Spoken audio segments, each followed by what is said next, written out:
Good morning, mapagpalang araw po sa inyong lahat mga kaibigan. Ayan po, shout out po sa lahat ng mga followers ko. Ayan po, hello po sa inyong lahat. Kamusta po kayo? At kung ako nang po inyong tanongin ay okay lang po ako. Ayan guys, so ngayon guys, mapakita ko po sa inyo itong napakaputi naming kaldero. Ayan po, ito po yung high-tech na hawakan. Ayan po. No, damit ko po ito nung napunit. So nilagay na lang dito ni Mrs. Ito po yung ginawa niya ditong pagsamantalang hawakan kapag mainit yung takip ng kaldero. Ayan, so ganito guys, nice ko lang sabihin sa inyo. Ito pong kalderong ito guys, napakatagal na po nito, no?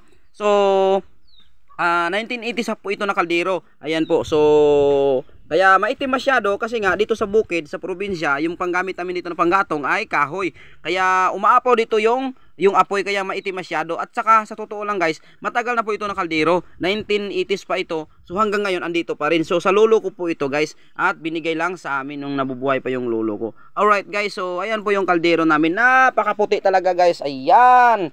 So ngayon kasi mahal yung bigas or bugas kung sa Bisaya. So ang ginawa na lang namin, nagluto kami ngayon ng gabi na ginataan. Ayan. Oh, 'di ba?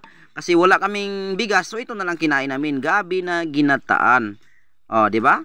So ang kulang na lang nito guys, tinapa, yung tinapa ba or salmon, pambirang buhay. Or hindi guys, yung yung tuyo or bulad yung sa Bisaya. Charot lang.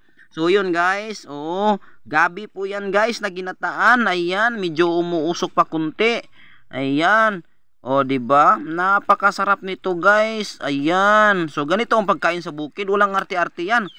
Ayan, yung ginataang gulay yan, parang parang pasaw ba? O sa Bisaya ba? Paitang kinabuhi oy. Charot lang.